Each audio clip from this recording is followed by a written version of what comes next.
Gente, esse aqui é o Talk Sense hashtag 7, com Marcelo Siqueira, aqui professor da UFAC, pré-candidato a prefeito de Cruzeiro do Sul. Professor, é a primeira vez que o senhor é pré-candidato, se envolve na política? Não, Bruno, eu já me envolvi na política no ano de 2012, quando fui candidato a vice-prefeito de Cruzeiro do Sul. E depois em 2014, quando fui candidato a deputado estadual. Foram duas experiências agradabilíssimas. A primeira, eu tive a oportunidade de conhecer todos os cantinhos da nossa cidade, eu costumo dizer assim, a zona urbana, a zona rural, porque eu visitei todos os seringais, eu visitei todas as comunidades rurais. E para quem pensa assim que a candidatura, só porque você não logrou êxito, não logrou vitória naquele momento, foi algo ruim, não. Foi algo que inclusive me ajudou muito na minha vida acadêmica, porque me deu uma noção exata dos problemas sociais e ajudou a identificar os problemas de saúde da nossa cidade, que é a minha área de pesquisa e de estudo. Em 2014, a candidatura a deputado estadual, onde fiquei na condição de suplente, ela, além de ter sido gratificante, porque fui muito bem votado em Cruzeiro do Sul e aqui na região, eu tive a oportunidade de alçar voos a outros lugares, né? Então, eu conheci lugares maravilhosos, como a Vila Restauração, lá em Marechal Thaumaturgo, as comunidades ali nas proximidades do Rio Breu, né? Toda aquela região do Alto Rio Juruá, da Reserva Extrativista, Porto Walter, comunidades de Rodrigues Alves, comunidades de Mâncio Lima.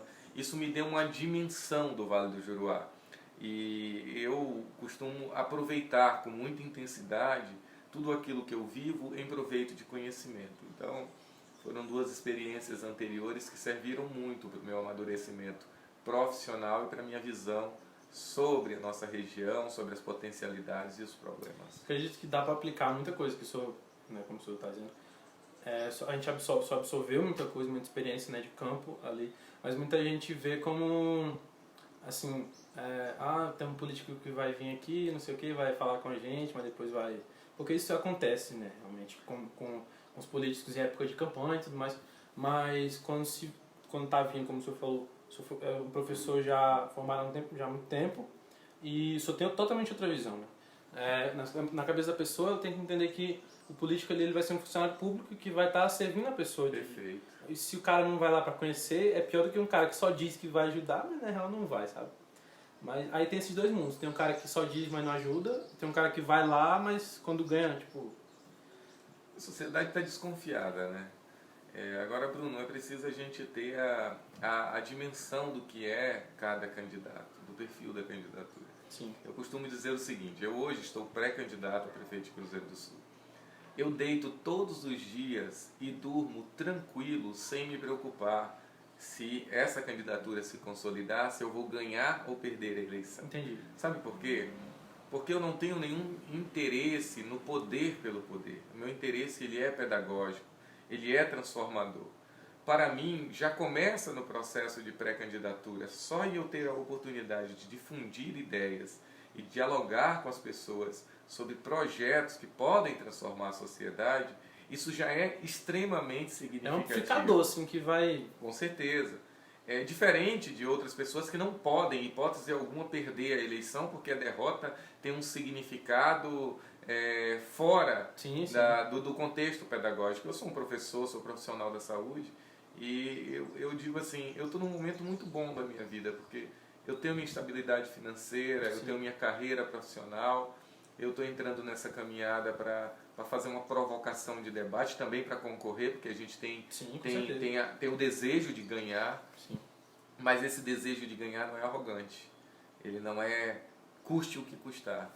A gente quer ganhar, mas quer ganhar para fazer o melhor. Não tem um valor que pesa, no que não pesa... O senhor não tem esse valor que pesa em vitória e derrota, entendeu? Tipo, acho que o senhor está indo inicialmente com essa questão pedagógica e na questão de vencer, lógico que é uma competição, né? Você está competindo com outras pessoas, mas ela vai bem além disso, né? Tipo, tem pessoas que, na parte financeira, entre outras intenções e tal, mas é muito dessa vertente, como o senhor falou, depende muito do político. É ruptura de cultura, porque o eleitor, ele está decepcionado, porque quem foi lá na casa dele antes de nós, foi lá e enganou. Sim. E não enganou só uma vez, enganou várias vezes.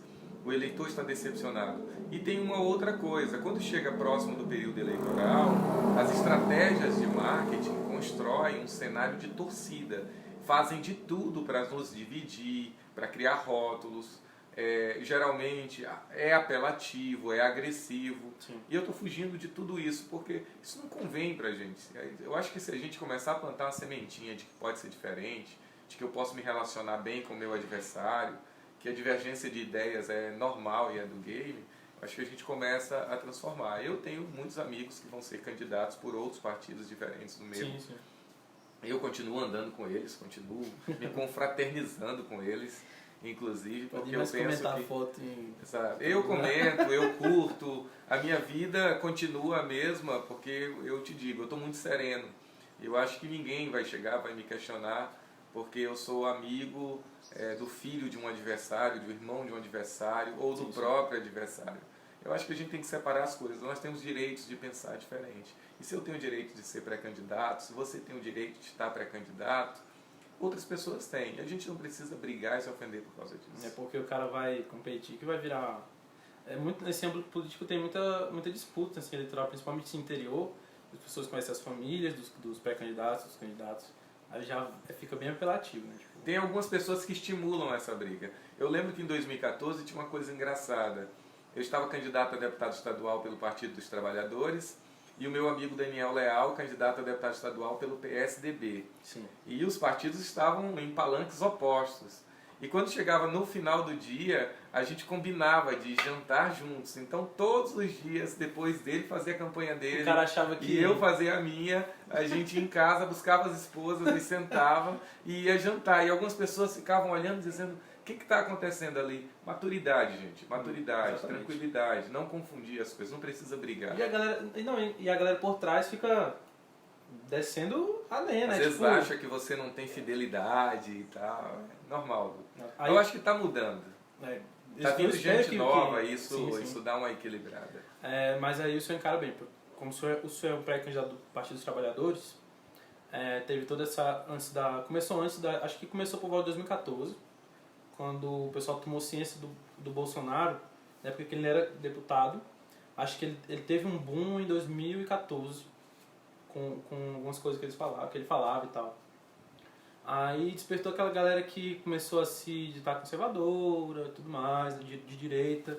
E em 2018 se consolidou, 2017, 2018 se consolidou com a pré-candidatura dele, né, para presidente da República. E meio que despertou isso que não tinha antes, não tinha, pelo menos não assim com essa força, mas despertou esse ódio assim fulminante pelo Partido dos Trabalhadores, o PT, né. Aí o senhor, tipo assim, como é que o senhor encara esse cara que fala... Não que precise encarar, né, mas como é que o senhor... A resposta, assim, uma resposta sincera, tipo, poxa, é por outro caminho, não é bem pelo que você está pensando. Nós precisamos compreender o sentimento das pessoas na democracia. Elas são livres para sentir. Mas nem sempre nós somos livres, estamos livres, a nossa escolha não tem influências. Então, eu vou pegar um exemplo. Os executivos da Natura, numa campanha polêmica, escolheram colocar o Tammy Gretchen como garoto propaganda do Dia dos Pais. Sim, Dia dos Pais. Certo? Os executivos da Natura já sabiam que o setor conservador ia reagir. Sim, com certeza. E sabiam que o setor mais liberal ia contra-reagir. Uhum. E sabiam que essa confusão ia colocar o nome da Natura Mas, lá em cima, em todas as redes sociais. E eles, sabendo disso, e através de uma peça de marketing, eles ampliaram o império deles em 1,5 bilhão de reais. Aí eu te pergunto, tempo de... valeu a pena quem ficou brigando por causa dessa marca? Você nem se podia citar a marca no teu programa. Patrocínio não é, né? Sabe? Mas valeu a pena quem ficou brigando? Eu acho que não valeu a pena. Eu acho que todo mundo foi usado. Sabe? Por quem? Pelo estrategista de marketing que botou 1,5 bilhão de reais na conta de alguém. Eu acho que tem muito isso. Eu tenho uma coisa que pode provocar estranheza. Primeiro, eu tenho uma enorme dificuldade quando as pessoas se rotulam de direita e esquerda. Sim. Porque é praticamente impossível ser de direita e esquerda no Brasil. Olha só, de manhã Marcelo, minha filha estuda numa escola particular. no Jardim Amigo das Crianças. Então, de manhã, quando eu estou levando a minha Luluzinha para a aula, eu sou de direita, porque eu estou abrindo mão do Estado para ir para a iniciativa privada. E quando eu deixo minha filha na aula e pego o carro e vou para a UFAC da aula, e lá na UFAC, como eu sou servidor público, eu sou de esquerda e meu aluno que está consumindo aquela aula naquele momento, ele é de esquerda porque o Estado está oferecendo a ele. Aí mais tarde, à noite, a gente resolve sair para um restaurante jantar, restaurante iniciativa privada. Na hora que eu sento na cadeira do restaurante, eu sou o quê? De direita. Então ninguém é de direita e de esquerda. Nós temos que ter senso de social-democracia, por exemplo. O que é social-democracia? Uma democracia onde a gente tem liberdade de escolha e onde a sociedade quer que o Estado ofereça alguns serviços. Que serviço? Educação, saúde, segurança pública. Não é sobre direita, então, não é sobre direita e esquerda, é sobre os serviços sociais. E isso foi passado de modo muito equivocado para o pessoal. E eu tenho uma coisa que eu tenho pavor, eu não tenho nada contra, absolutamente contra, apolítico nenhum. Mas eu sou contra idolatrias. Eu sou uma pessoa que, mesmo estando em um partido político como o Partido dos Trabalhadores, que é um partido que tem nomes de referência nacional, eu evito transformar a figura dos políticos que compõem os quadros do meu partido em figuras endeusadas, porque eu não quero pagar essa conta mais tarde, essa conta moral. Então você não vai ver, algumas pessoas podem me criticar porque eu não tenho essa paixão. Eu digo, olha, eu tenho lado, eu tenho fidelidade, eu acredito ali no conceito de social-democracia, no conceito pragmático, organizacional, mas eu não vou nessa coisa apaixonada. E quando eu encontro uma pessoa, por exemplo, que muitas vezes já está ali com um discurso de ódio instalado, pronto, o que eu posso fazer? Eu vou mudar essa pessoa, já está visível que eu não vou mudar. Esse debate não vale a pena. Eu digo para as pessoas nas redes sociais, olha, gente, tem debate que não vale a pena. Se a pessoa já marcou território, já tem bandeirinha, já tem a codela definida e tem a bandeira de causa definida, você vai comentar o que na página dela? Você vai só distribuir ansiedade, ficar ansioso, sentir raiva. Isso não vale a pena. O tempo da gente é precioso. E eu respeito muito isso. Eu respeito o lugar de fala. Cheguei num lugar, senti que a pessoa tem aversão àquilo que eu acredito, ao ponto até de sair da barreira da diplomacia e ir para a barreira do ódio. De negar o seu como pessoa, sabe? E tal. Isso. Eu vou embora. Se a pessoa não reconhece o meu currículo, não reconhece o meu trabalho, se a pessoa não reconhece a minha trajetória cidadã, se a pessoa não reconhece a minha capacidade, que não basta, Bruno, ser honesto. Tem que ser capaz. Sim. É isso que está faltando na política. Você vai na iniciativa privada, entrega seu currículo. O cara que vai te contratar na iniciativa privada, ele não está só preocupado se tu é honesto. Ele não está aí para ficha limpa e Isso. tal. Ele quer saber, ser honesto é pré-requisito moral para todos nós. Ele quer saber se tu é competente para fazer aquilo que tu está se propondo, aquele emprego que tu está se candidatando. Então nós, pré-candidatos, nós somos o quê? O cara que está entregando o currículo para a sociedade. Eu tenho essa visão de mundo. E aí nós temos que ter cadeira de fala. Você tem sua cadeira de fala, tem seu lugar de fala. Sim. Você fala muito bem, tem muita propriedade para falar sobre a questão da acessibilidade, a questão de lidar com deficiência, com limitações, a questão da forma como as pessoas podem falar ou não com você. Sim. E a gente tem que preencher esse espaço. Meu lugar de fala é na educação, na saúde, na gestão pública, que é onde eu tenho. O que acontece muito, eu acho que no âmbito da acessibilidade e da educação, é que já se tem todos os parâmetros possíveis para trabalhar, só não é aplicado. É o que eu falo muito com a mãe. Minha mãe trabalha no NAP, agora no Núcleo de Apoio à Inclusão, e o que se vê muito é que no Brasil já tem todos os direitos assegurados para o cara que é deficiente. Nossa, a legislação é maravilhosa nesse sentido. Sim, para o portador de deficiência, então, para o portador de deficiência, como chama um agora, que envolve todos, desde todos os espectros, desde autismo até o cara que é amputado do braço e tal, são portadores de deficiência. Para eles tem todo o amparo, entendeu? Desde desconto para comprar carro, de direito de auxílio e tudo mais, só não é aplicada. Essa informação muitas vezes nem chega até a pessoa. E na educação também. A gente estava conversando sobre, até com o senhor estava conversando no dia que o prefeito ele tem as diretrizes orçamentárias, que ele recebe uma verba já com a destinação já Rubrica pré-determinada. objetiva, isso. Vai X para educação, X para segurança, X para saúde e tal. Só não é aplicada. Então, como o senhor falou agora, se o cara for honesto e tudo mais, se ele não tiver esse poder de ação, de aproveitar esse material da melhor forma, não adianta nada o cara chegar lá e... muito da minha luta é isso, cara, fazer valer só, porque... O problema da gente é que a gente não respeitou e não compreendeu a questão do lugar de fala. Dias atrás eu estava num encontro de mulheres e elas perguntaram para mim, era uma conferência no Zoom, e elas perguntaram para mim quais seriam minhas propostas em relação às políticas para as mulheres. Eu disse, opa, peraí, eu sou homem, bem mais além. Eu sou um homem, eu não sinto, eu nunca me senti mulher, eu não sei o que é estar mulher, eu não sei quais são os preconceitos, as dificuldades, os desafios. O meu papel aqui, lá naquela reunião, eu disse para elas, é dar voz a vocês. Exatamente. Aí, ouvindo vocês, eu posso materializar uma coisa que a gente chama de discurso do sujeito coletivo, eu posso materializar aquilo que vocês sentem, e aí eu ser um apoiador. O político antigo, sabe, outro dia uma pessoa fez uma observação que não era para eu falar de velha política e nova política. Eu falei, eu preciso me comunicar com a sociedade, a gente tem que utilizar termos acessíveis, não adianta eu vir com a expressão sociológica, sabe? Sim. Ninguém vai entender. A A política lá, que tradicionalmente, né, que vem aí historicamente no Brasil, ela cria um político que ele é quase um semideus.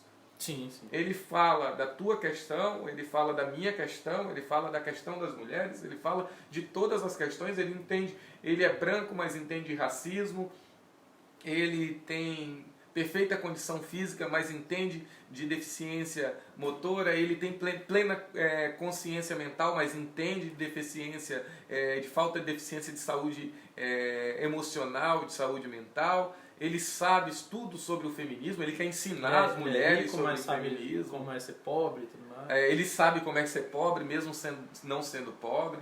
Então, eu não tenho essa pretensão arrogante. Eu acho que nós temos esse dever nessa eleição. E a gente tem muito o que aprender. Por exemplo, eu aprendi uma coisa muito cedo, conversando com as pessoas, do quanto a gente tem questões de preconceito, de discriminação estruturais na nossa vida e que estão impregnados na administração pública. Por exemplo, quando alguém faz alguma coisa errada no nosso país, é comum a gente dizer que mancada. E a gente nem se toca que é uma discriminação estrutural com aquele que tem algum tipo de deficiência. Muitas palavras a gente usa... Que mancada quer dizer, se você fez alguma coisa errada, essa coisa errada é manco.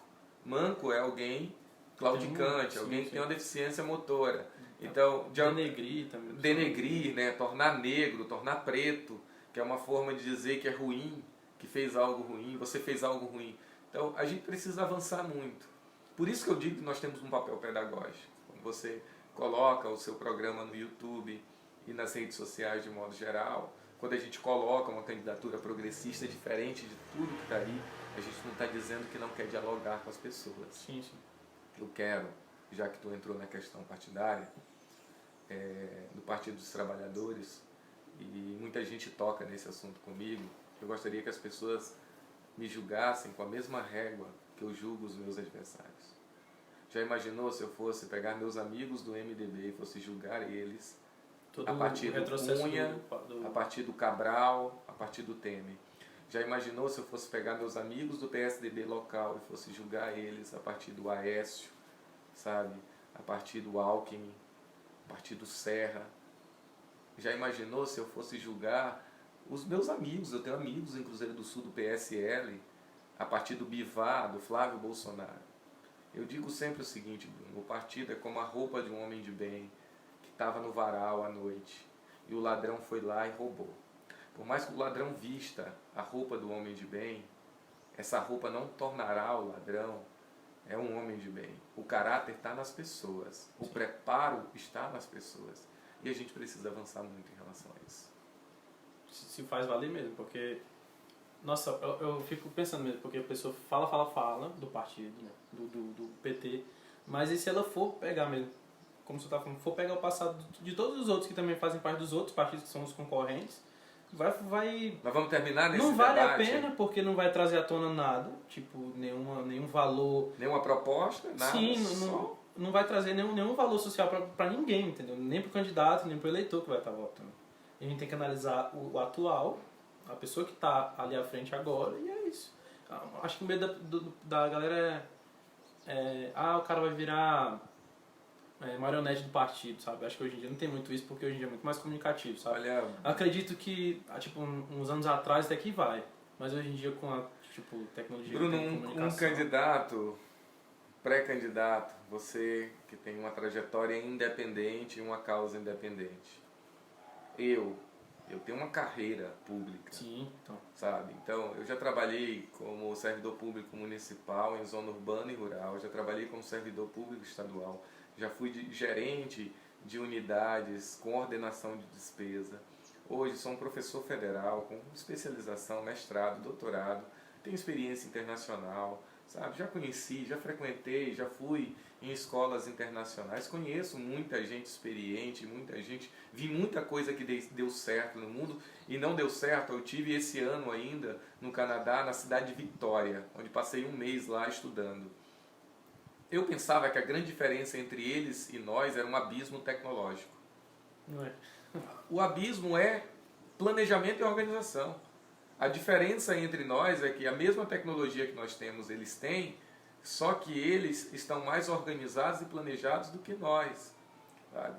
Aí eu te pergunto, por que alguém que nem eu, ou que nem você, a essa altura do campeonato, tendo lugar de fala, tendo causa, caminhando, nadando contra as forças hegemônicas, por que nós nos tornaríamos marionete de alguém? Sim, é uma coisa para perder nossos princípios? Qual o sentido disso? Né? Qual o sentido? Não tem sentido nenhum.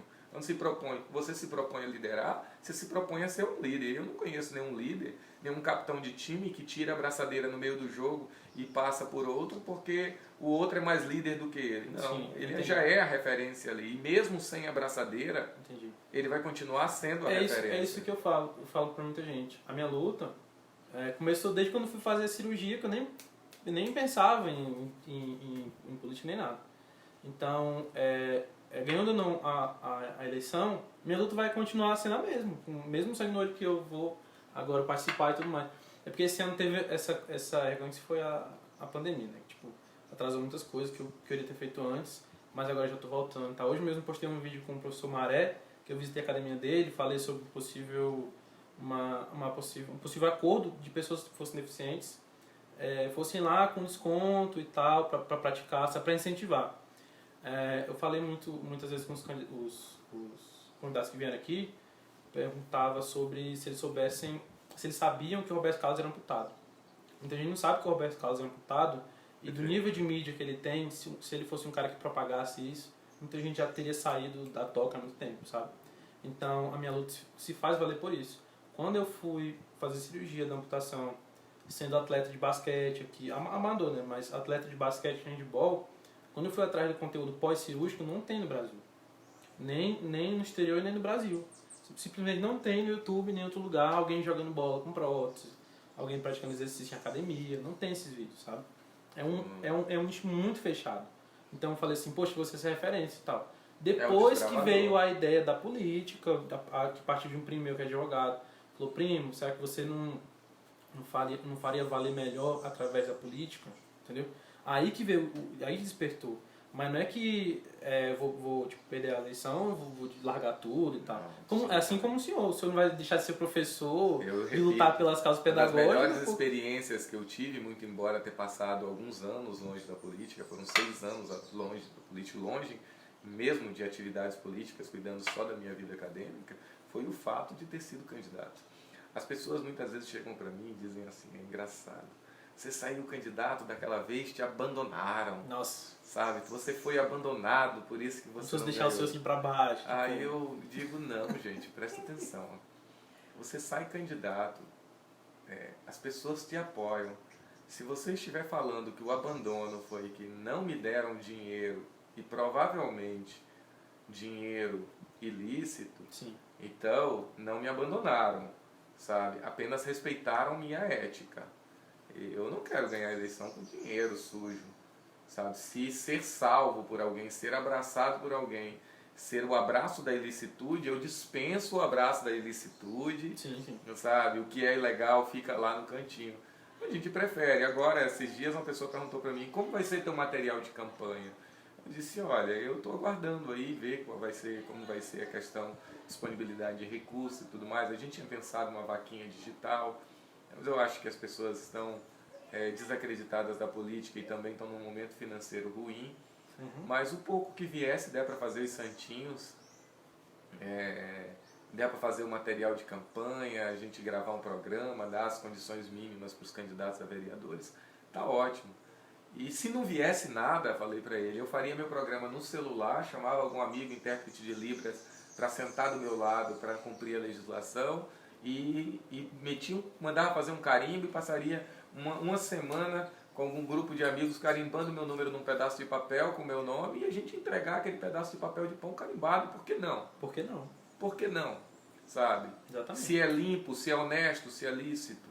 Se continua a mesma mensagem, sabe? Se a mensagem é a mesma. Então, tem muita gente ainda preocupada com esse poderio. E eu estou mais preocupado com a mensagem. Exatamente. Não com o poderio. Eu acho que a mensagem sempre foi mais importante. Mas agora tem gente despertando para isso. Tem um movimento bacana surgindo. E eu acho que a gente tem que pregar essa onda nesse momento. Eu fico assim, de cara, quando eu vejo algum político assim que está emergindo agora no tempo das campanhas, aí sempre tem aquela foto clássica que é o cara que bateu a foto está bem distante e o político ali tá tendo aquela interação ali com aquele cara que nem sabe que tá tirando foto, entendeu? Eu fico de cara, sabe? A gente tem uma coisa que é assim, tem o que o público gosta numa eleição, às vezes você tem que dar, né, desde que não seja falso. Se for uma cena, Bruno, de você encontrando um grupo de pessoas com a felicidade estampada no rosto, tanto dessas pessoas quanto sua, eu acho que essa foto vale. Sim, sim. Essa foto ela só não vale quando ela é ensaiada, quando o político pega a clássica foto que ele pega a criança no colo. Não, é exatamente isso. E que ele está pegando aquela criança só para usar a imagem dela numa foto. Essa foto aí, ela provoca arrepio, porque tanto no vídeo quanto na fotografia você vê que não é verdadeiro, né, cara? O semblante não expressa uma sinceridade. E eu tenho dito assim, alguns políticos vão ter dificuldade nas redes sociais. Você é muito bom de rede social, eu gosto também, trabalha com comunicação. Tem uma coisa bacana na rede social. As pessoas querem ver pessoas. Sim. As pessoas nas redes sociais, elas querem te ver. Tu pode até colocar tuas propostas lá, eu coloco minhas propostas lá. Mas aquelas pessoas, elas querem olhar para a minha rede social e dizer assim, ó, esse Marcelo que está aí é exatamente aquele Marcelo que está dando a entrevista para o Bruno. Ele não pode parecer alguém que domina um determinado conhecimento lá e não domina aquele conhecimento na hora que está ao vivo ou na hora que está na frente da câmera. É uma coisa que se percebe mesmo, né? Isso chama-se usurpação, usurpar. Vai deixar que outra pessoa tome o lugar, a força, né? O lugar que é seu.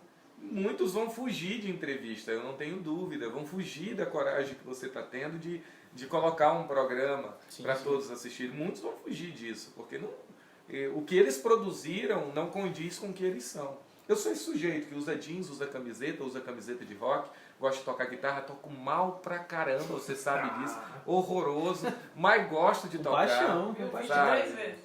Gosto de tocar, gosto de cantar, gosto de estar com meus amigos artistas. E as pessoas sabem disso, então para que mentir, né? Para que esconder isso? Acho que para mim, para a pessoa entrar na política, não pode vir com um prefixo político.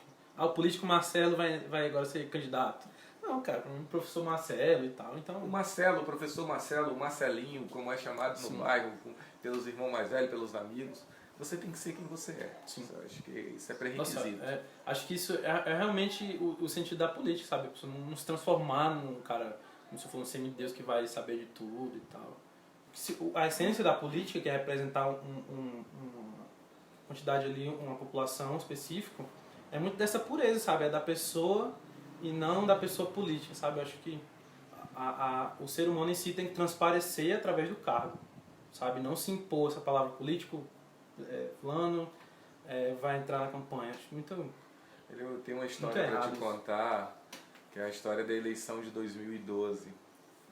Ela teve um momento de felicidade, que foi quando eu conheci muita coisa e aprendi muita coisa, porque fui um candidato majoritário, mas ela teve um momento muito triste para mim, muito 2012? angustiante. Isso, quando fui candidato a vice-prefeito. Sim, sim. Foi muito angustiante. 2014 ainda um pouco.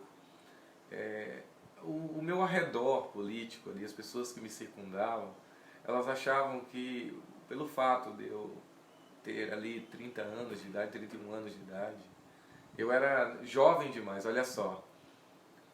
Em que lugar do mundo o adulto, no auge da sua maturidade intelectual, com 30 anos de idade, é jovem demais para ser vice-prefeito de uma cidade, né? Só aqui entre nós. Em qualquer outro lugar do mundo, por exemplo, alguém com 18, com 19, com 20, com 21, é o cérebro em plena atividade máxima, que pode contribuir o máximo para a sociedade. De aprendizagem e de execução, na verdade. Aprendizado, execução, velocidade de fazer tudo isso, né? Então, e aí diziam que era muito jovem, aí eu não podia usar camiseta, só tinha que usar camiseta de botão, e eu não podia mais tocar violão e fazer um vídeo, e aparecer num vídeo tocando violão, e às vezes eu ia num lugar, e os cantores aqui da cidade, os meninos gostam muito de mim, e sempre que eu estou em algum lugar, Bruno, professor, sobe aqui, canta uma música aqui com a gente. Sempre querem que eu cante um Legião Urbana, alguma coisa assim. E aí não podia mais cantar, e me chamava, eu tinha que fingir que tá. E aí aquilo foi me massacrando, e eu tenho certeza que as pessoas foram olhando para mim e dizendo, esse rapaz aí, ele é uma coisa, ele não deve inspirar, assim, transmitir uma confiança, porque eu não estava sendo eu, sabe? Sim. Estavam pedindo para eu ser uma pessoa mais séria. Pô, mas eu sempre fui sério. Sabe? Não tem nada a ver eu nunca fui bagunceiro. Eu trabalhava, eu tinha meu emprego. Sim. Sabe? Eu nunca fui bagunceiro, eu não andava bagunçando de carro, eu não andava perturbando ninguém. Só trabalho. Fiz duas coisas centrais na minha vida depois que eu alcancei maturidade. Estudei, trabalhei. Estudei, trabalhei, estudei. Isso. Se você me procurar na cidade, a história do Marcelo... Até que nem morava aqui. Se você procurar a história do Marcelo batendo o carro, bêbado, derrubando o poste, não tem. Muita gente tem a história para contar. Sim. Eu não tenho, sabe? E aí, de repente, eu senti que aquilo ali me prejudicou. Sim. Porque, não que me prejudicou a minha imagem, mas me prejudicou como pessoa, não como pessoa. Hoje não. Hoje, tá indo aonde, Marcelo? Tô indo aí numa reunião. Mas, Marcelo, tu tá com a camiseta de rock. Qual o problema? Eu tô vestido. É a camiseta que eu gosto de vestir, que eu gosto de usar. Esse sou eu, quem me conhece já me conhece assim. E, portanto, vai ser só o Marcelo chegando lá na reunião, pronto, como as pessoas conhecem. Acho que isso não é nenhum desafio, isso é uma regra que já foi colocada assim. Ponto. Estou pré-candidato, estou. Ponto. Vou ser eu mesmo. Sabe? Tem rito eleitoral? Tem. As regras da legislação eleitoral vão cumprir obrigatoriamente. Agora, deixar de ser eu mesmo... O semblante não vai mudar aqui o resultado, né? Não adianta tu chegar lá na quebrada e eu que tive ali meus amigos todos da quebrada ali, a gente quando era criança pegava, chovia, peguei muita pisa por causa disso, chovia, misturava ali eu, Clésio, Gleiço do Januário, e aí a gente tinha um campinho de futebol que era o campo da Dona Sulina, do lado do Bolevar, e a bola caía dentro do Bolevar, e a gente aproveitava aquela oportunidade para tibumbo, e aí apareciam umas micosezinhas aqui e acolá, mas Deus protegia naquele tempo. Quer dizer, eu não vou chegar hoje lá na... Então, a gente quando vai se comunicar com quem está num bairro pobre, precisa pensar esse bairro, as pessoas que residem ali, os jovens, os adultos, os idosos, pessoa idosa, por outra lógica. Por exemplo, eu tenho falado muito da proposta de bolsa de estudos para jovens de baixa renda, residentes em bairros com alto indicador de violência e zona rural. Primeiro, para dar uma oportunidade para esse jovem que, quando ele acessa a educação técnica superior profissionalizante, e a gente já livra ele do mundo do crime. Segundo, aquela renda da bolsa de estudo, ele consegue fomentar o estudo dele com o material escolar, com os bens necessários para estudar, mas também consegue adquirir bens de consumo de alimentação. Então você cria uma cadeia social. E além disso, o dinheiro investido naquela bolsa de estudo, que além de formar um sujeito que vai ter agora uma oportunidade do mercado de trabalho, uma oportunidade de ter uma formação, de ter um outro futuro, aquele dinheiro é gasto na praça local, ele circula na nossa economia, ele aquece a nossa economia, ele aumenta a arrecadação das empresas, dele, né? aumenta a arrecadação das empresas que vendem mais, que empregam mais, aumenta a arrecadação da prefeitura, ele volta, só que ele deixa um lastro de construção positiva. Então a gente precisa pensar. O problema é que a gente está vivendo um cenário em que os políticos oferecem coisas fáceis demais. E eu queria dizer uma coisa para quem está assistindo. Quem oferece solução fácil, Não tem isso. infelizmente, está mentindo. Todos os problemas que nós estamos falando e que muitas vezes a gente, por já ter estudado bastante, parece que estamos falando com facilidade, mas sabemos a dimensão e o desafio que será vencer cada Porque aquilo tem uma reação, não adianta você vai criar uma proposta, um programa, mas aquilo vai ter uma reação Com certeza. na parte financeira e tudo mais. É aquele cara que fala assim, ganhe 5 milhões em casa, no celular, em uma semana, tipo isso, sabe? Aquele cara que aparece dentro de um carro de luxo, dizendo arrasta que pra pra cima que você vai conseguir esse carro em casa sem trabalhar. Não vai conseguir. Sabe? Ele não vai representar a sociedade daquela forma que ele tá. Não é bater ali e pronto, acabou, vamos assinar lá, com o meu nome lá. Acho que não funciona assim, realmente. É muito trabalho para se ter um retorno social de um jovem que vai estar em um programa. Até ele chegar a um ponto que ele vai ter esse retorno social e vai deixar o legado dele para a comunidade dele, para a zona dele, é E aí a gente trajetória. E tem uma outra coisa incrível durante a campanha, assim, o candidato a vereador que não sabe qual é o papel de um vereador. Ele é candidato a vereador e não sabe. Então você encontra candidato a vereador prometendo rua, ponte, emprego, concurso, tudo que é pasta do executivo. Ele está candidato a vereador ou candidato a prefeito? Porque na verdade ele não está fazendo isso por mal. Ele está fazendo isso porque ele não sabe o que está fazendo. E isso a gente precisa refletir. No partido nós fizemos agora alguns encontros virtuais e fizemos um sistema de visita, onde nós explicamos para cada candidato a vereador nosso a regra da eleição e qual é o papel de um vereador. Sim. Então, não vai ser por falta de orientação que a turma vai se comunicar com a sociedade. Mas o que a gente mais vê aí é gente prometendo o que não vai cumprir. E é por isso que a qualidade do nosso parlamento, desculpa, ela é um dos parlamentos talvez do Acre, um dos menores indicadores de qualidade de produção de parlamento do Acre. Eu não vejo assim, infelizmente, é Cruzeiro do Sul. Eu não vejo nenhum assim produzindo. Eu não vi nenhum produzindo desses 4 anos. E nem anterior. Nesses 4 anos que eu digo que foi eu comecei a me inteirar mais na internet e tal. Mas eu não vejo nenhum político local fazendo alguma publicação de projetos, de campanha, então envolvido de alguma forma com a sociedade. A gente não vê isso, sabe? Hoje em dia é muito fácil, qualquer pessoa pode, se a pessoa não souber, não ter domínio, ela pode contratar uma pessoa para fazer isso. Tipo, é muito acessível, sabe? Se a pessoa não tá dando aquele retorno para a sociedade, forma da mídia, para mim o cara já é. É quase inacreditável, Bruno, que alguém passe 4 anos sentado na cadeira de vereador, vendo todos os problemas. É quase inacreditável. A gente olha assim e fala, cara, não é possível, todos os problemas que a cidade tem e essa pessoa não tenha percebido a sensibilidade de criação de algumas leis ou de marcos regulatórios para problemas da cidade. Por exemplo, é inacreditável que o Cruzeiro do Sul não tenha um sistema circular de ônibus, em época de transporte pandemia, coletivo. Agora eles fecharam, a sessão foi É inacreditável que não tenha sessão da Câmara de Vereadores. Todo o Brasil, os servidores públicos estão trabalhando de modo remoto ou a contento. Eu mesmo estava agora no meu local de trabalho, eu vim do meu local de trabalho para cá, então trabalhando presencial na minha parte administrativa, né, porque ela não está suspensa, a parte administrativa, que é sala fechada, a gente não atende pessoas. Mas é quase inacreditável que a gente não tenha vereadores trabalhando porque eles não sabem usar computador. E eles eles não sabem usar um computador, mas eles estão na rua pedindo voto, em plena pré-campanha, sabe? Aparecendo ao lado dos políticos, tá aí, me desculpa, eu conheço os meninos, tenho muito respeito pessoal por eles, mas assim, estão errado. liga um computador. O assessor é para quê? O chefe de gabinete. Exatamente, eu ia falar isso. Se você não sabe mexer num computador, paciência. Muita gente não sabe. Mas você tem uma equipe ali, paga com dinheiro público.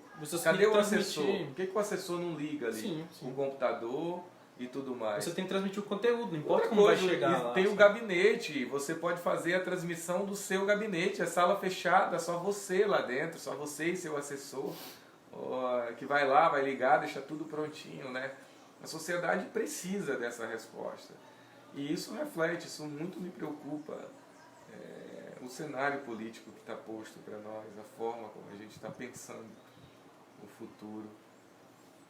A gente está vivendo o não futuro. Até quando alguém é capaz de prejudicar um planejamento governamental, tipo assim, ganhar para prefeito. Até quando alguém pode, tipo, limitar, sabe, a ação dele. É o governador, pode ser os vereadores, como é que funciona? Olha, os vereadores... Os vereadores eles podem limitar porque eles votam o orçamento. Então, se eles quiserem prejudicar a cidade, entendendo que aquele projeto apresentado pela municipalidade é um projeto que, por alguma razão, não atende às necessidades pessoais da Câmara, mesmo que em detrimento da sociedade, eles podem recusar o orçamento e aprovar um orçamento mais baixo para deixar a gestão municipal em situação difícil. É óbvio, existe hoje mecanismos legais para você recorrer disso. Mas essa autonomia entre os poderes, ela é totalmente mercantilista no Brasil. Ela é totalmente por moeda de troca. Não é à toa que saiu aquele escândalo lá que o Major Olímpio divulgou, da liberação de emendas na ordem de 30 milhões de reais por senadores em troca de posicionamentos. Então, isso prova para você ver o quanto não vale a pena você se agarrar por paixões partidárias ou por heroísmo, idolatria por político. Por quê? Porque o game é esse que está lá. Tem que ter um mecanismo. E para você mudar esse game, você não muda esse game, esse jogo com discurso vazio. Você muda esse jogo com prática. Que práticas são essas? Primeiro, a aprovação de um planejamento estratégico que é previsto em lei e que é de iniciativa do Poder Executivo, e um planejamento estratégico que esteja de acordo com a legislação e com valores ali, do tamanho, o porte de investimento razoável àquele investimento. Entendi. Porque mesmo que os vereadores recusem, você pode recorrer a um Tribunal de Contas, a um outro caminho para provar que ali tem os serviços essenciais ali dentro. O segundo, eu tenho uma experiência na UFAC que é fantástica. Já parou para pensar por que a Universidade Federal do Acre, eu vou citá-la, ela é instituição pública privada, aliás, uma instituição pública que parece uma instituição privada? Se você vai na UFAC, as paredes estão sempre bem pintadas, o piso está sempre limpo, a grama está bem cortada, as paredes não estão riscadas, as cadeiras estão sempre limpas e organizadas, os equipamentos ficam na sala de aula e foram raros os eventos de danos de equipamento. Aí você diz assim, o nosso aluno, o jovem em Cruzeiro do Sul, ele destrói o patrimônio. Opa, como assim destrói o patrimônio se esse mesmo aluno, quando ingressa na universidade, lá dentro da universidade, os equipamentos estão todos preservados? A nossa universidade, a gente tem um teatro para 400 lugares, um teatro que está há anos funcionando, e a gente não tem uma cadeira com um chiclete grudado lá. E tudo em perfeito estado. E tudo em perfeito estado, novinho. E você diz assim, mas assim, quem senta nessas cadeiras? Jovens. Nenhum jovem tirou o chiclete da boca e colou. Aí a gente diz assim, teoria da janela quebrada. Uma teoria que foi testada para uma universidade americana. Eles colocaram um carro em Manhattan, no coração econômico de Nova York, e colocaram esse mesmo carro, um modelo igual, no Brooklyn, num bairro violento. Esse carro que estava no bairro violento, em 3 dias foi depenado, foi roubado. E o carro que estava em Manhattan permaneceu intacto. Inicialmente, pairou a ideia de que as pessoas de Manhattan eram mais honestas do que as pessoas que moravam no Brooklyn, num bairro pobre. Só que aí eles foram lá propositalmente no carro e quebraram, trincaram uma janelinha do vidro traseiro desse carro. quebraram uma janelinha, deixaram trincada. Em 3 dias, o carro que estava em Manhattan foi depenado em Manhattan. Moral da história: quando você não cuida do seu patrimônio, as outras pessoas não se sentem obrigadas também a cuidar. Exatamente. Então, quando você não cuida de uma cidade, as pessoas não incorporam o senso de cuidar. Porque, se quem está administrando não está nem aí, não cuida, por que eu também vou cuidar? Sabe? Mas quando você cuida bem, eu te garanto que muitas vezes a pessoa vai pegar um cimento, ali um concreto, e vai tapar um buraco na frente da casa dela e não vai reclamar. Porque está tudo tão bem cuidado que ela diz ela assim, vai deixar o dela? eu não vou incomodar lá a prefeitura por causa de um buraquinho desse aqui, eu mesmo vou tapar. Sabe? Exatamente. É isso. Eu já conheci essa teoria da janela trincada e isso se aplica mesmo. É tipo, desde um lixo que a pessoa vai jogar num ambiente que já está poluído, até quando a pessoa tipo, vai no hospital e não é bem atendida, então por que eu vou me Se já interessar tem lixo no chão, eu também vou jogar lixo no chão. Isso está no inconsciente das pessoas. Eu recomendo um livro para ti que é O Ponto da Virada. É um livro de um Depois jornalista, Malcolm Gladwell. Ele só escreve livros parece até um livro de autoajuda, mas um jornalista que pauta pontos da realidade, coisas que aconteceram de fato, e ele ajuda a gente a compreender esses processos sociais. Show. Comportamento humano. Comportamento humano é essencial. Compreender comportamento humano. A gente tem trabalhado muito com isso. E a gente tem visto muito nessa época da pandemia também, tipo, o senhor é formado em enfermagem, né? Muitas pessoas procuram o senhor como recurso de atendimento pro corona, tipo, atendimento que eu digo assim, tirar dúvidas. Cheguei eu também a já fazer mandei 30 atendimentos por dia online.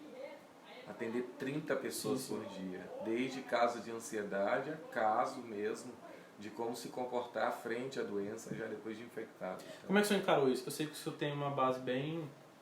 a base científica do senhor é que a gente já sabia que tinha o SARS e os outros vírus que forneceram esse aqui. Não forneceram, mas que deram origem ao nome, tá, toda a construção que eles analisaram lá desse corona específico.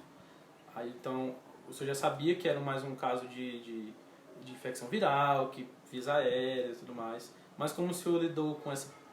A mídia fez um trabalho bem, no início pelo menos, bem assustador, tipo, de que... Era além do que a doença ia, na minha visão era assim, além do que a mídia fez um trabalho que deixou a galera assustada, como se o corona viesse para devastar o mundo inteiro e tal, não sei o quê. Eu vi uma tabela que ela tinha duas partes, e a primeira era assim, uma do medo e outra do cuidado.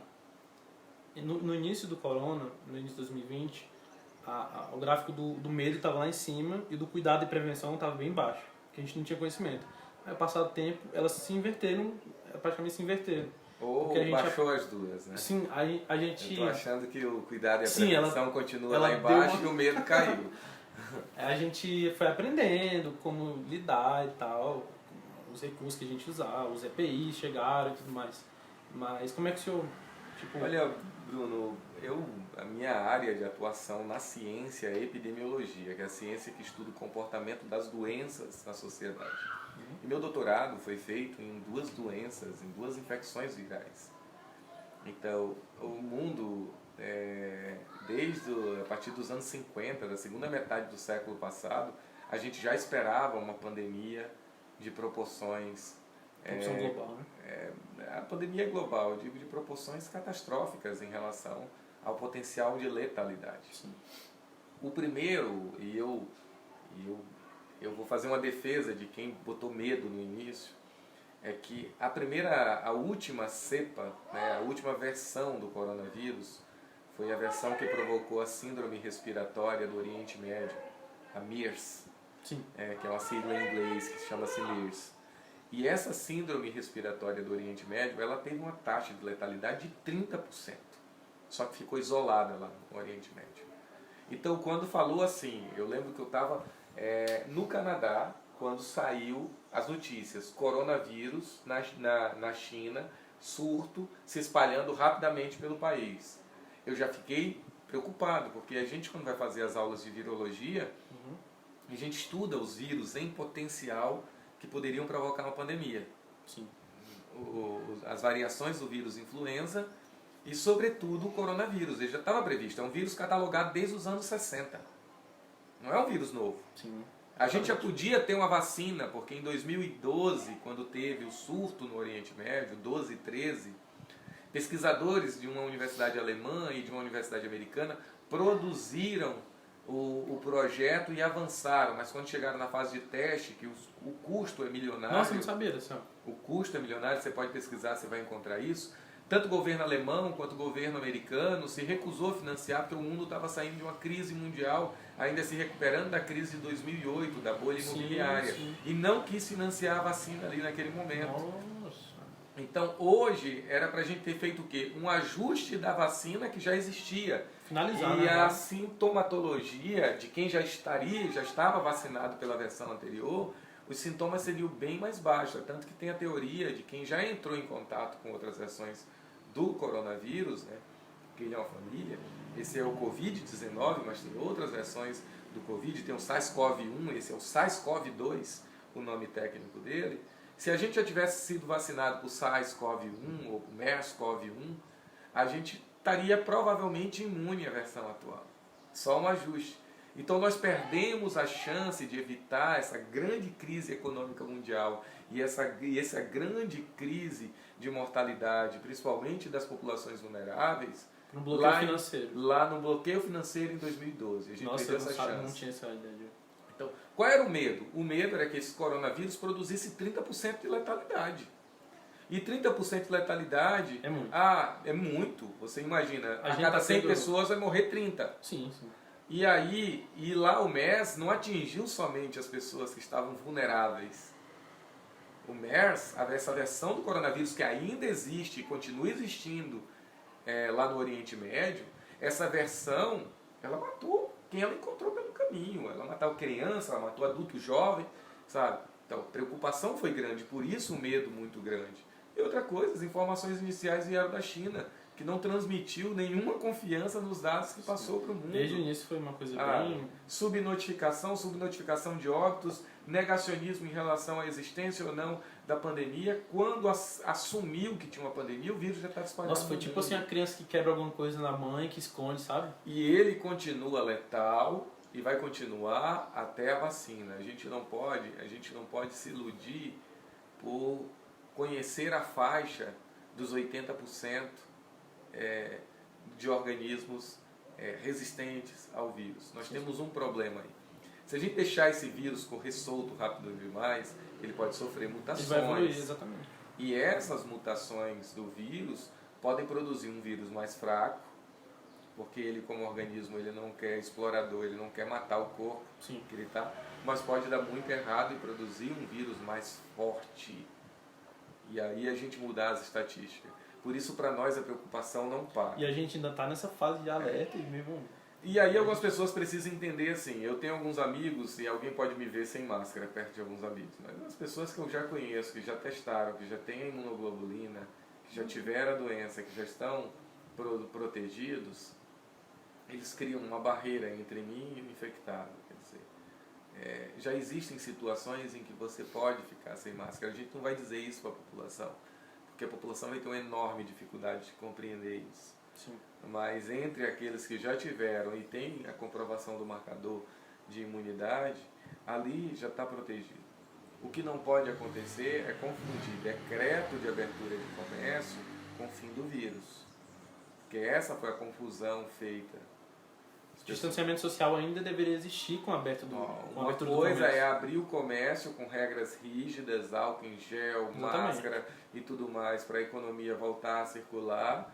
Sim. Outra coisa é você manter o comércio fechado e as mesmas pessoas que reivindicam muitas vezes preocupações com o vírus vão para o Igarapé Preto se aglomerar, beber, quer dizer, e lá não tem o álcool em gel, não tem nada. A gente precisa fazer essa reflexão, porque esse espalhar do vírus entre os jovens atinge minimamente, de modo letal, a população jovem.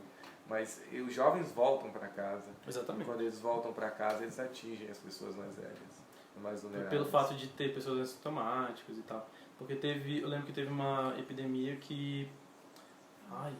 fugiu. Teve uma epidemia que as pessoas que pegavam só transmitiam se tivessem os sintomas.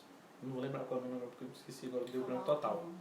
Mas teve essa doença que também era infecção viral, que a pessoa só transmitia se tivesse os sintomas. E agora, por conta do Covid-19, as pessoas assintomáticas, as pessoas se fazem valer, tipo, não estou sentindo nada, eu posso ir na rua e tal, não sei o quê. Tudo começou assim. Visitar o amigo e tal. Eu tenho muita esperança que a partir de setembro nós vamos também aí a vacina de Oxford. Ela já vai estar na sua versão final. Em outubro talvez já estejam produzindo algumas doses. A vacinação dos profissionais da saúde e de alguns profissionais de áreas essenciais vão nos permitir um outro parâmetro, porque você imagina, se eu sou um profissional de saúde e estou vacinado, as pessoas dizem, mas por que vacinar primeiro o profissional da saúde, né?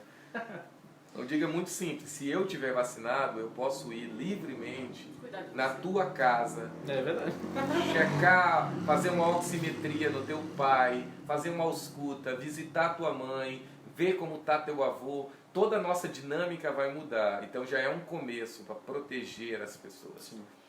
Então, se a gente conseguir isso, muita coisa já vai mudar esse ano ainda e eu tenho muita fé, sabe? Eu sou partidário de uma instituição chamada Universidade Federal de São Paulo, onde eu fiz meu doutorado, e eu confio muito na equipe, eu conheço a estrutura da Unifesp, a Unifesp é parceira da Universidade de Oxford, e eu tenho certeza que os testes que estão sendo conduzidos no Brasil estão sendo conduzidos de tal forma que a nossa população, que tem uma característica mundial, miscigenada, muitos fatores genéticos envolvidos, vai ser beneficiada também com essa vacina, ela vai ter boa resposta.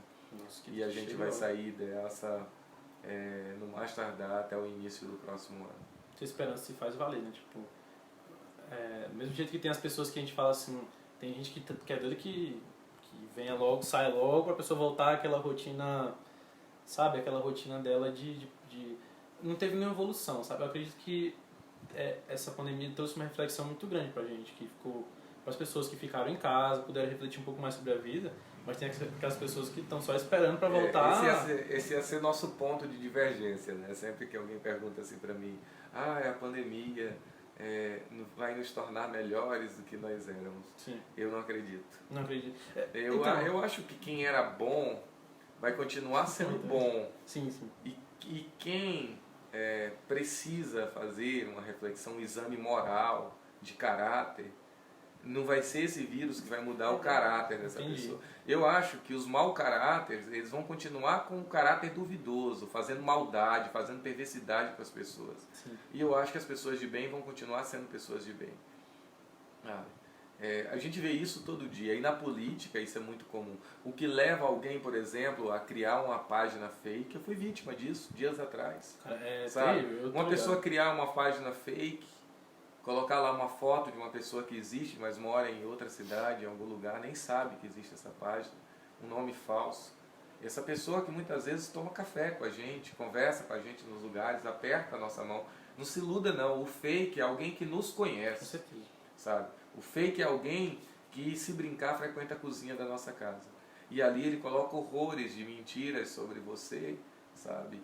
E, inclusive, te digo, tem que estar preparado para isso. Com certeza. E coloca isso sem nenhum pudor, sabe? Então eu acho que a pandemia ela provocou reflexão em quem já era de reflexão. Sim. Eu acho que quem tem mau caráter continua mau caráter. Show. Algum plano que o senhor tinha assim antes foi vetado pela algum plano assim, social que eu digo assim no âmbito do projeto humano de verdade, né? Teve que parar um projeto encantador que eu estava trabalhando nele. Só o ano passado nós atendemos mais de 1000 jovens. E o que é o projeto humano de verdade? A gente leva palestras sobre inteligência emocional para escolas de bairros pobres, para jovens, pré-adolescentes ali, e mostra para eles, faz eles terem compreensão de que o cérebro é um órgão funcional, um órgão que precisa de exercícios, e faz ali testes práticos para eles descobrirem o encanto da capacidade cerebral que eles pensam que não tem. É encantador. Já li esse livro, Inteligência Emocional, o do Daniel Goleman. do Daniel Goleman. E teve uma live dele. Não, aliás, ele ia fazer uma aula, né, sobre isso. Só que eu não me aprofundei, não chequei direito.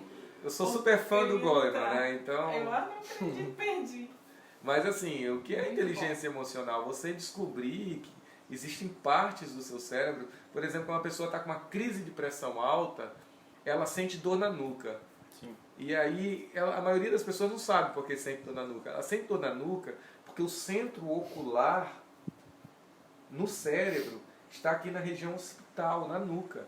No esporte de luta não pode bater na nuca, porque bater na nuca provoca cegueira.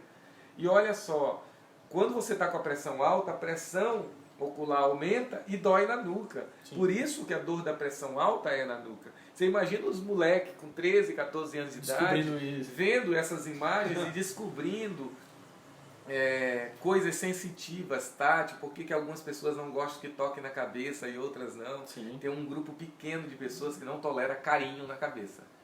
Sabe? E ligado, aí a pessoa tenta fazer cafuné, o namorado vai fazer cafuné, a pessoa fica... A minha irmã. Tem pessoas, por exemplo, que nunca vão conseguir dormir de conchinha, não gostam de dormir em contato com ninguém. Isso é sensibilidade neural. E às vezes a pessoa é tratada como se fosse grosseira, porque não gosta do marido, não gosta da mulher, quando na verdade eu vi gente chegar para mim e dizer assim, pai de aluno chegar e dizer assim, me explica isso que o meu filho chegou falando em casa. Que show. Sabe? E eu explicar e a pessoa dizer, então quer dizer que não é porque eu não gosto da minha esposa, não é porque eu não gosto do meu marido, é uma questão do meu organismo. Sim, tem pessoas que não vão conseguir dormir em contato com outra pessoa. É um abrir de mentes. Isso. Tem pessoas que não vão conseguir dormir ouvindo o som da televisão ligada. Tem pessoas que só vão conseguir dormir se a TV estiver ligada. Essas são as variações de organismo. Eu, por mim, não tinha televisão no quarto. Para mim, eu sentia o som. Eu gosto de dormir sem querer. Eu gosto de dormir sem querer. Sem querer, querendo. Eu estava assistindo aqui e dormi. Mas você imagina para o Enem, para o preparatório do Enem, o despertar que não foi para esses jovens. Com certeza. Descobrir que o cérebro deles tem estratégias de aprendizado. Estilos, né, de aprendizagem também, que deveria ter em todas as áreas, né? Para a pessoa poder se programar a parte visual, a parte cênica. Como é que eu aprendo? E também tratar a depressão. Eu tive depressão em 2011. E eu vou dizer para vocês, eu passei um mês atolado num sofá, sem entender o que estava acontecendo comigo. Quando eu aceitei que era um quadro depressivo, eu fui procurar tratamento. E, na verdade, eu fui procurar tratamento cardiológico, eu achava que era doente do coração, né? E aí o cardiologista disse, você está doente, mas você precisa de ajuda de um psiquiatra. Então, a primeira consulta psiquiátrica foi em São Paulo, onde também passei por um ortomolecular e depois fiz o acompanhamento aqui. Sabe como foi que eu saí do quadro de depressão? Eu concebi que a depressão era um problema químico. Com certeza. Uma deficiência. O meu fígado precisa de água, precisa de sais, precisa de vitaminas para trabalhar. O meu rim precisa de muito líquido para fazer a execução dele. O meu cérebro também precisa de algumas substâncias, precisa de algumas vitaminas. E eu não estava dando as vitaminas e as substâncias para o meu cérebro. Então eu entendi que o meu problema não era um problema só de ordem emocional, era um problema de ordem emocional, mas eu consegui me convencer, colocar dentro do meu cérebro que o meu problema era de correção bioquímica. E quando eu fiz a correção bioquímica, com as vitaminas, com a medicação, com o desmame, seria hormonal? A depressão é uma questão hormonal. A dificuldade é você convencer uma pessoa comum, porque eu tinha um conhecimento de base de saúde, que o que ela está sentindo é por falta de uma substância chamada serotonina. Sim. E que a gente tem que dar um jeito de botar essa serotonina no nível local. Da mesma forma que eu, sem água, desidratado, sinto dor de cabeça, e muitas vezes só em beber a água a dor de cabeça vai embora, a pessoa que está sentindo aquele vácuo da ansiedade e da depressão, aquele vácuo é resultado da falta de serotonina. Então, e de onde vem a serotonina? Está presente em substâncias, né? Em sais, minerais de A a Z, em vitaminas e minerais de A a Z, que estão disponíveis nos alimentos e que também precisam ser estimulados através de exercícios físicos e fugir de algumas tretas. E aí foi onde eu decidi, muitas vezes, assim, fugir das guerras ideológicas, fugir de tudo isso. E me fez muito bem. Não vou dizer que eu não sinto sintomas de ansiedade, eu sinto. Só que hoje eu sei quando eu estou sentindo um sintoma de ansiedade. E quando Às é um vezes, sintoma ou não. nossa, às vezes sinto a sensação de pressão baixa, eu digo, crise de ansiedade, Nossa. sabe? E isso me dá uma tranquilidade, porque eu sei que eu não vou morrer de crise de ansiedade, então eu não vou ter pânico. Rapaz, é assim, ó, aqui em casa... Parece quem falando. Não, aqui em casa, eu sempre fui muito ativo, tipo assim, sempre fui muito ativo, minha agenda era sempre muito lotada. Aí teve a questão de amputação e tudo mais, e teve a questão da pandemia depois, aí fiquei, tipo, pra mim ficar em casa é, assim, horrível, né? Nossa. Aí eu comecei, mãe, tô sentindo negócio.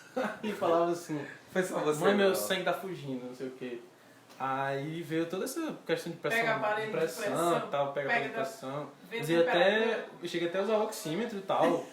Eu dormia com o oxímetro do meu lado pra medir. Eu falei assim, mãe, fica ligada, vê se tá 95% aqui, 98%, que é Saturação. a saturação, vê se tá bacana e tal. E fiquei com isso um bom tempo, sabe? Não foi só você não, tá? Você ainda tinha sorte de ter o oxímetro, a maioria das Sim, pessoas eu não tinha, peguei pra minha ficar tia, tranquilo. enfermeira ali. Então assim, eu diversas vezes levantei de madrugada, botei termômetro, tá pessoal? Sim, Vocês não se acalmem. O Marcelo, professor da UFAC, doutor em ciências, epidemiologista, levantava de madrugada, tocava o termômetro no início da pandemia e verificava se estava com febre, também botava o oxímetro.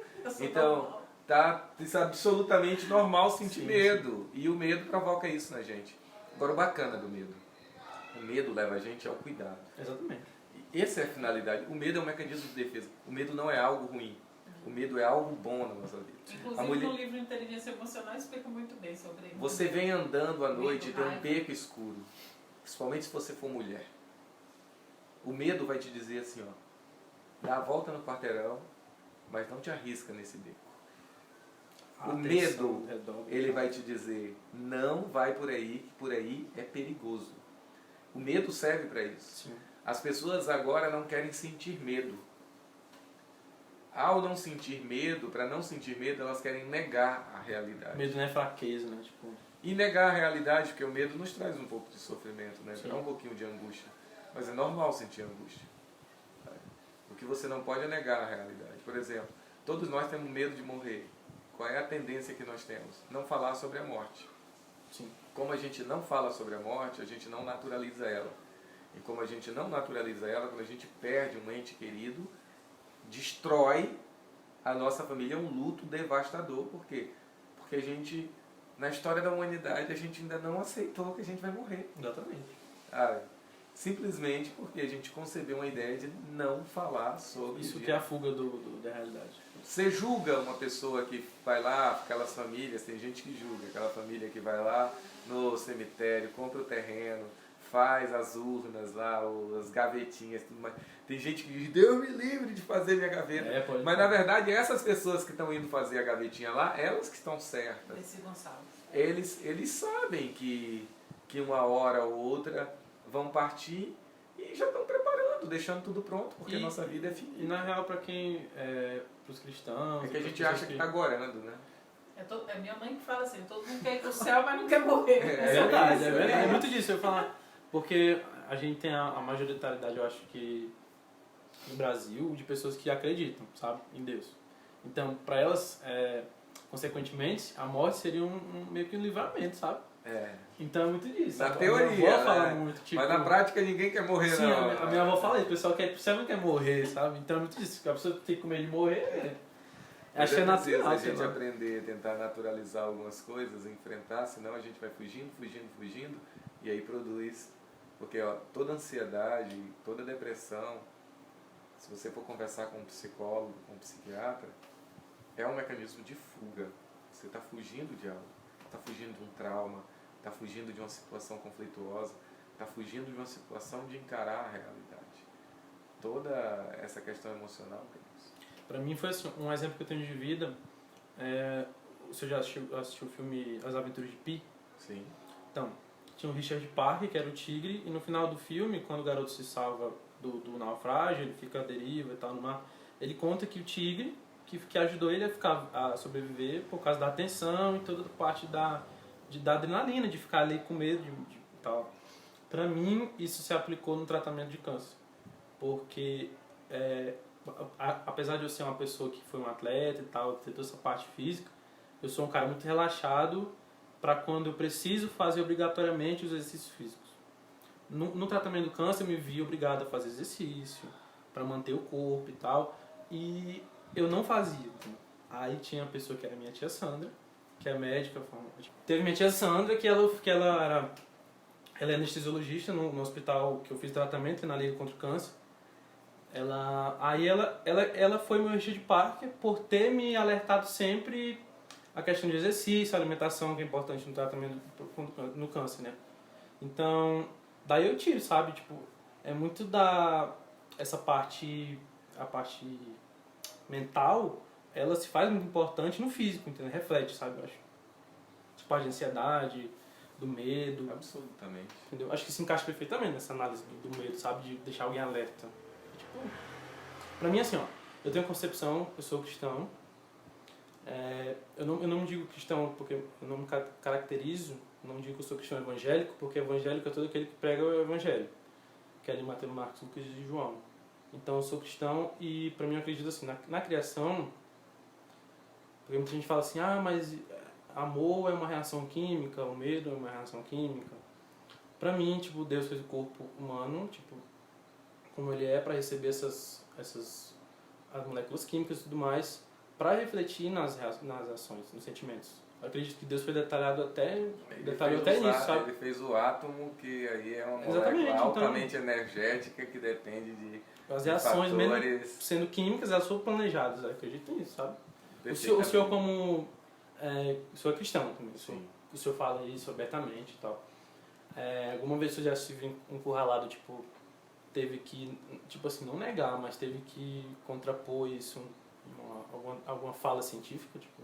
Olha, é muito difícil negar o cristianismo. O que às vezes a gente precisa colocar um pingo no i é quando a pessoa pega o livro judaico da Bíblia e mistura com o cristianismo. Então é muito comum as pessoas pegarem o Velho Testamento e às vezes acham que você não lê a Bíblia, né? Aí vem pra cima de você. Então a pessoa pega o Velho Testamento, argumentos do Velho Testamento, colocam numa fala pautada, baseada no Novo Testamento, nos Evangelhos, Sim. E tenta te evangelizar por livros que não são livros do Evangelho. Isso é complicado. Eu tenho alguma dificuldade. Por quê? Porque, veja só, você imagina de conceber a ideia de que um homem não pode sentar no mesmo lugar em que uma mulher menstruada sentou. Como assim? Sabe? Como assim, né?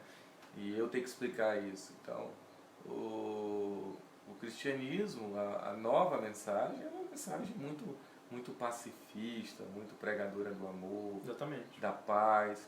Ela reconhece a ciência, sabe? O Novo Testamento, né? A obra do cristianismo, porque antes de Cristo era judaísmo total. Uhum. O Velho Testamento é um livro judaico, né? Por isso que a Bíblia é judaico-cristã. Então, o Novo Testamento é uma mensagem que em nenhum instante ela conflita contra a ciência. E ela tem até passagens que citam geografia, física. Cita geografia, cita física, cita doenças, cita o trabalho da medicina. Cita política também, que é uma ciência. Se for. Cita política, cita sociologia. Todas as ciências estão dentro ali. Você não precisa, na condição de cientista, negar a sua manifestação de fé, porque ela está ali dentro, sabe? A forma de ver, a forma como você quer ver é que pode ser diferente. Mas olha só, a pessoa chega para mim e diz: o darwinismo, isso e aquilo, são versões da mesma coisa. Eu não vou misturar criacionismo com darwinismo. Exatamente. Mas eu posso dizer o seguinte, olha, eu não sei como eu cheguei aqui, até porque a ciência, ela trabalha por hipóteses. Exatamente. Mas eu sei quem sou e como sinto. E eu sei, quando eu estou num ambiente de manifestação de fé, que eu me sinto diferente. E que nem sempre isso acontece. Depende muito de um esforço da gente. Você não pode dizer que todas as vezes que você vai à missa ou culto, você sai com aquela leveza. Algumas vezes sim, outras vezes não. Isso é o religar. Às vezes acontece sozinho num quarto. Às vezes você precisa ficar num sítio, em algum lugar. Mas eu não tenho um conflito entre fé e ciência, não. O pessoal fala muito, cristão não é para se envolver em política, porque política no Brasil é vista como corrupção. Só que eu acredito do mesmo jeito que essa pessoa está falando isso, ela depois, 5 minutos, ela vai lá defender Bolsonaro, vai defender Lula. Olha, o cristão não pode se envolver em política, mas usar o nome de Deus elege pessoas, né? Inclusive vota. Eu prefiro, assim, muita gente diz, poxa, Marcelo, tu podia... Você nunca vai ver no material meu o nome de Deus. Uhum. Eu usar o nome de Deus num material de campanha. Como pauta, Eu não vou fazer esse tipo de apelação, até porque Jesus, quando ele entrou no templo e teve a pegadinha com ele, viu que estava tendo... Mestre, e essa moeda aqui, ó, qual é o rosto que está nela, sabe? E aí ele pega o denário ali e diz, bem, dê a César o que é de César, o metal, que é o tributo, a quem é de César, sabe? E dê a Deus o que é de Deus, a Deus o Espírito. Eu sempre digo uma coisa, eu sou muito amigo de alguns padres e também de alguns pastores, e eu digo o seguinte, promessa é válida, eu acredito em fazer promessa. Agora você, quando vai negociar com o Espírito, você tem que negociar um produto espiritual. Tem gente que faz promessa dizendo que vai passar 1 ano sem beber Coca-Cola, 1 ano sem comprar um carro novo. Não tem nada a ver com carne. Sabe? Eu acho que Deus não está interessado em Coca, nem em carro novo, sabe? Deus não está interessado na matéria. A matéria é de César. Exatamente. Quer fazer uma promessa? Senhor, se eu alcançar essa graça, eu vou me esforçar mais para ser uma pessoa mais caridosa, mais altruísta, para fazer mais solidariedade. Esse gesto, essa transformação espiritual, o esforço para fazer a transformação espiritual, que é a moeda de troca com o plano espiritual. Você troca com o plano espiritual, com Deus, aquilo que cabe dentro do plano espiritual. Refletir nos frutos do Espírito. Agora, não fazer promessa para não tomar Coca-Cola, não sei se Deus está interessado. É bem umas promessas que Deus deve ficar olhando assim, dizendo, filho, qual é o sacrifício de tu não beber Coca? Explica para mim, por que eu vou te conceder uma graça, porque tu não vai beber Coca? Porque tu não vai beber Coca, sabe? Então, a gente tem muito o que aprender ainda e eu tenho a felicidade de ter bons teólogos à minha volta. Começar pelo meu pai e pela minha mãe. Lendo a Bíblia com a mãe, a gente dá uns risados, porque tem umas passagens que são bem... Outro dia eu até postei um meme que era, tipo, era Deus falando com Caim, perguntando onde é que estava Abel. Que o Caim responde assim, perguntando onde está Abel, teu irmão, né? Aí Caim fala, não sei, sou eu o guardador do meu irmão. É tipo, tem umas passagens que são bem... Tipo, tá dando tirada. Tipo, e aí? Isso, era a linguagem de época. A gente tem dificuldade de trazer aquela linguagem. Eu gosto muito do padre Fábio de Mello, porque o padre Fábio de Mello, ele tem uma capacidade de pegar aquele texto, sem deturpá-lo, e trazer para o nosso cotidiano, para 2020, e falar com a gente com aquele texto em 2020. E coisa que poucos estão fazendo, porque a religião, ela também é um instrumento de dominação, assim como a política vem sendo, né? E de divisão, e de manipulação das pessoas. Então, muita gente, né, e é previsto na literatura bíblica, é previsto o falso profeta, aquele que vai tirar proveito. E hoje, por exemplo, a gente que tem um dom da palavra, que se comunica bem, a gente convence pessoas a fazer coisas que muitas vezes elas estão se sacrificando por nós. E aí você precisa ter um pouquinho do Pequeno Príncipe, que o Padre Fábio não gosta, sabe? Mas você precisa ser responsável por quem você cativa. Exatamente. Isso é... Tem um público que responde e age, né, de acordo com as palavras que a gente fala, então... É isso. Show. Professor, a gente tem aqui... Você que manda aqui já. 1h30 de áudio. Então, ótimo. Professor, foi um prazer ter o senhor aqui. Por mim, por nós, a gente Nossa, eu passaria a noite aqui, pegaria os instrumentos, ele tocava, sei lá.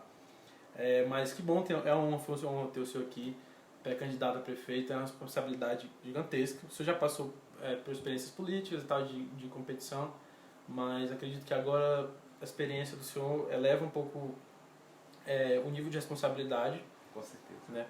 Até como pessoa também, como o senhor vai encarar tudo isso, como profissional. Acho que a responsabilidade é muito grande. E foi uma honra ter o senhor aqui. Espero que a gente tenha uma segunda edição aí. Vamos ver. Já a agenda é lotada. Isso aqui foi uma rodada de bate-papo, Sim, como é o bate-papo no dia a dia. Foi o nosso esquenta aqui, mas... Sobre tudo. Mas que show. O senhor quer deixar alguma mensagem para nós? Só agradecer e dizer que é sempre bom estar se comunicando bem com as pessoas, com liberdade. E dizer para quem está assistindo que nunca perca esperança, mas esperança do verbo esperançar e não do verbo esperar. É preciso seguir andando e que se você pensa diferente de mim, diferente do Bruno, isso é um direito seu, você não precisa me odiar e odiar o Bruno. Aliás, nós podemos ser amigos, sabe, mesmo pensando diferente. E que a nossa mensagem é essa, de poder ter a liberdade de apresentar escolhas e de respeitar, mas de também essa é ser a mágica respeitado, do... né? Esse é o feeling da coisa. Acho que esse é o nosso grande desafio. Não devia ser um desafio, mas esse vai ser o grande desafio. Show. Isso aí, galera. Muito obrigado por ter assistido até aqui. Curte, comenta, deixa o que você quer ver no próximo Talk Sense. Agradecer aos patrocinadores, a Musical Importador, forneceu o Pedestal, o JL e o Wilson da Texel. Valeu, tamo junto, galera. Valeu. Deixa o comentário, não esquece, viu? Valeu, pessoal.